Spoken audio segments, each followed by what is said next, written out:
देव म्हणाले तथास्तु. पाचवी अट सांगितली, मला देवाच्या हातून मरण नको, दानवाच्या हातून मरण नको आणि मानवाच्या हातून देखील मरण नको.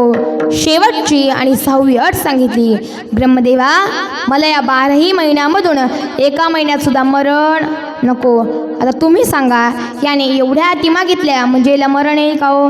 तर नाही, त्यालाही तसंच वाटलं म्हणून तो फार उन्मत्त झाला. त्याने भजनं बंद पाडली, कीर्तनं बंद पाडली, देवाचं नाव कोणाला घेऊ देना.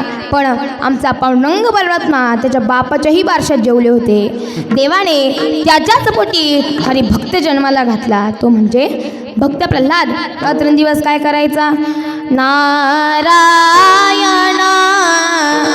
नारायण श्रीमन नारायण नारायण नारायण.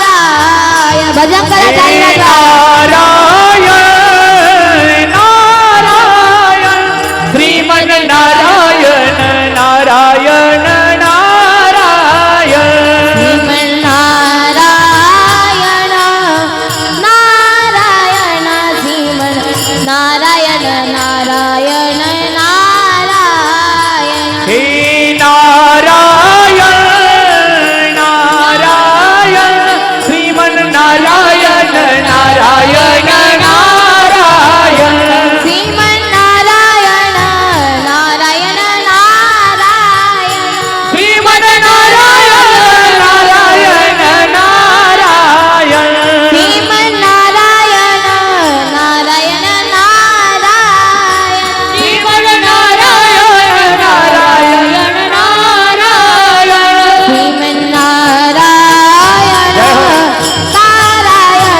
श्रीमन नारायण नारायण नारायण श्रीमन नारायण नारायण नारायण श्रीमन नारायण नारायण श्रीमन नारायण नारायण नारायण. हे नारायण नारायण श्रीमन नारायण नारायण नारायण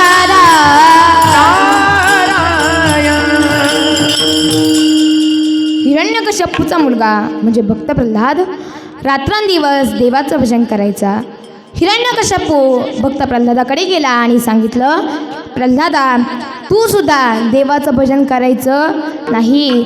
तेव्हा भक्त प्रल्हादाने सांगितलं, बाबा मी काय करू, माझ्या जिभेला तो छंदच लागलाय. माझी मजा झाली अनावर वाचा, छंद या नामाचा लागला ते, छंद या नामाचा लागला ते, छंद या नामाचा लागला ते. माझी मज झाली अनावर वाचा, छंद या नामाचा लागला से, छंद या नामाचा लागला से, छंद या नामाचा लागला से. लागला ते लागला ते. भक्त प्रल्हादाने सांगितलं, बाबा मी काय करू, माझ्या जिभेला तो छंदच लागलाय. माझी मज झाली अनावर वाचा, छंद या नामाचा लागला से किंवा घेतला से. भक्त प्रल्हादाने सांगितलं, बाबा मी काय करू, माझ्या जिभेला तो छंद लागलाय.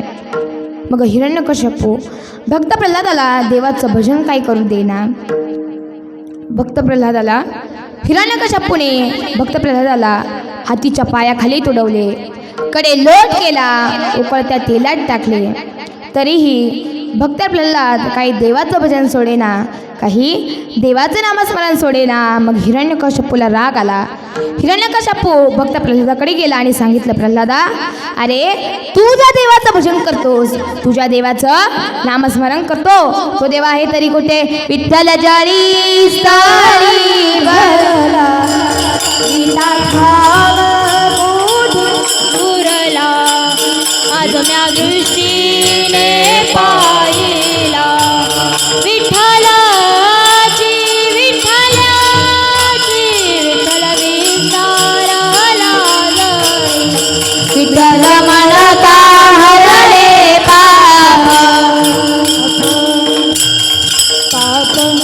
तेव्हा भक्त प्रल्हाद सांगू लागला, विठ्ठल जळी साळी भरला, पिता ठाव कोटे उरला,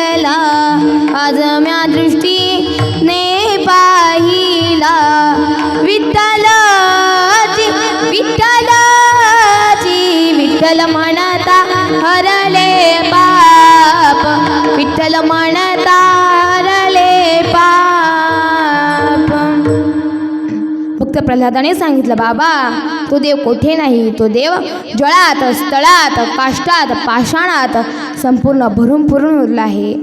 हिरण्यकश्यपूला राग आला. जवळच एक खांब होता. हिरण्यकश्यपूने प्रल्हादाला विचारलं, प्रल्हादा या खांबात तुझा देव आहे का? हे खांबावरी लाता मारिली दुर्जने, खांबावरी लाता मारिली दुर्जने, सम्मी नारायण प्रगटला, सम्मी नारायण प्रगटला. नारायण प्रगटलो, सम्मी नारायण प्रगटलो. प्रगटले खांबावरी लात मारिली दुर्जने आणि स्तंभी नारायण प्रगटले. हिरण्यकश्यपूने रागाच्या भरात त्या खांबावरती लात मारली. तो खांब दुभंगला आणि त्या खांबातून निम्म शरीर सिंहाचं आणि निम्म शरीर मानवाचं असे नृसिंह भगवान प्रकट झाले. बोला नृसिंह भगवान की जय. मग तेव्हा नृसिंह भगवान त्या खांबातून अवतीर्ण झाले. हिरण्यकश्यपूला आपल्या एका बोटावरती घेतलं आणि दाराच्या उंबऱ्यामध्ये जाऊन बसले. आता महिला मंडळ मला सांगा, आपल्या दाराच्या उंबऱ्यामध्ये कोणी लहान बाळ जरी जाऊन बसलं तरी आपण काय म्हणतो? उंबऱ्यामध्ये बसायचं नाही. याला काहीतरी शास्त्रीय कारण आहे. पण नृसिंह भगवानांनी हिरण्यकश्यपूला आपल्या एका बोटावरती उचलले आणि दाराच्या उंबऱ्यामध्ये येऊन बसले. हिरण्यकश्यपूला पहिली अट विचारली, हिरण्यकश्यपू तू म्हणाला होतास ना मला सकाळी मरण नको, मला दुपारी मरण नको आणि मला रात्री देखील मरण नको. तू बाहेर बघ, सकाळ आहे का? तो म्हणाला नाही. दुपार आहे का? नाही. रात्र आहे का? नाही. कारण ती वेळ होती सायंकाळची. दुसरी अट विचारली, का रे हिरण्यकश्यपू तू म्हणाला होतास ना मला देवाच्या हातून मरण नको, दानवाच्या हातून मरण नको आणि मानवाच्या हातून देखील मरण नको. तू माझ्याकडे बघ, मी देव दिसतो का? तो म्हणाला नाही. दानव दिसतो का? नाही. मानव दिसतो का? नाही. कारण निम्म शरीर सिंहाचं आणि निम्म शरीर मानवाचं असे नृसिंह भगवान प्रकट झाले. तिसरी अट विचारली, हिरण्यकश्यपू तू म्हणाला होतास ना मला आकाशात मरण नको, मला जमिनीवर मरण नको. तू आकाशात आहे का? तो म्हणाला नाही. जमिनीवर आहे का? तो म्हणाला नाही. कारण नृसिंह भगवानांनी त्याला आपल्या एका बोटावरती उचललं होतं. चौथी अट विचारली, का रे हिरण्यकश्यपू तू म्हणाला होतास ना मला शस्त्रानं मरण नको, मला अस्त्रानं मरण नको. तू माझ्याकडे बघ, माझ्या हातात काही शस्त्र दिसतंय का? तो म्हणाला नाही. काही अस्त्र दिसते का? तो म्हणाला नाही. कारण ते होते नृसिंह भगवान. त्यांची नखे कशी होती? वाघ नखे. पाचवी अट विचारली, का रे हिरण्यकश्यपू तू म्हणाला होतास ना मला या 12ही महिन्यामधून एका महिन्यामध्ये मरण नको. आता पुरुष मंडळ मला सांगा, 13वा महिना आहे का? बोलता येतं ना तुम्हाला? 13वा महिना आहे का? विसरले का? चैनी अंगठ्या आंबरस तो म्हणजे धोंड्याचा महिना, त्याला आपल्याकडे अधिक मास असं म्हणतात. मग नृसिंह भगवानांनी अधिक मासामध्ये हिरण्यकश्यपूची रवानगी यमलोकी केली. माझा दृष्टांत संपला. सांगण्याचा सिद्धांत असा होता की माऊली म्हणतात, उपजेते नासे